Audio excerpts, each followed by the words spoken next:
பேசினாரு. அவர் இவ்வளவு வயதாகி இருந்தாலும் அந்த குரலை நம்ம கேட்கும்பொழுது அவர் வீரமொழி குரவர் அப்படின்னு சொன்னாங்க. அவருடைய குரலும் அது போலதான் பேசும்பொழுது 75 வயசுல இப்படி பேசுறாரு அப்படின்ட்டு நம்ம ஏற்கனவும் நினைக்கிறதுல இருக்கோம். அந்த அளவுக்கு அவர் எப்படி பேசினார், அவர் பேச்சே என்னடா இந்த வயசுல இப்படி பேசுறாரு அப்படிங்கிற அளவுக்கு சிறப்பா இருந்துச்சு அவருடைய பேச்சு. நிறைய கருத்துக்கள் சொன்னாரு.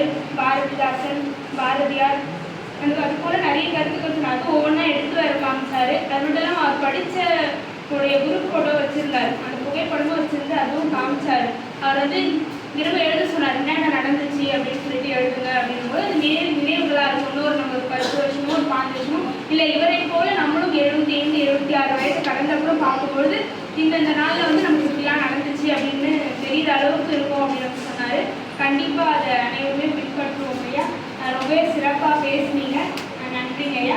அதே போல் காமராஜ் ஐயாவும் மிக சிறப்பாக திருக்குறள் காமராஜர் அப்படின்றது தான் ஐயாவுடைய பேரே. தினமும் பல குழந்தைகளுக்கு இலவசமாக, அதுவும் அரசு பள்ளியில் படிக்கின்ற குழந்தைகளுக்கு இலவசமாக 1330 திருக்குறளையும் படிக்க வச்சு தமிழ் துறையில் போய் சொல்ல வச்சு அவர்களுக்கு 15,000 அரசு மூலியமாக சான்றிதழும் பெற்றுத்தராரு. கல்வி அமைச்சர் கையால் சிறு சிறு குழந்தைகளுக்கும் அவர் பரிசு வாங்கி கொடுத்துருக்காரு. அவ்வளவு சிறந்த ஒரு அறிஞர் தான் இவங்க எல்லாருமே.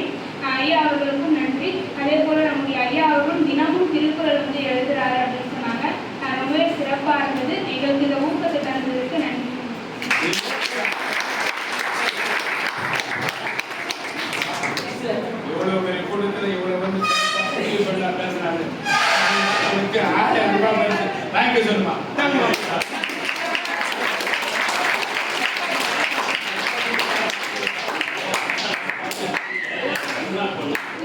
அப்படியா? அதெல்லாம் கொஞ்சம்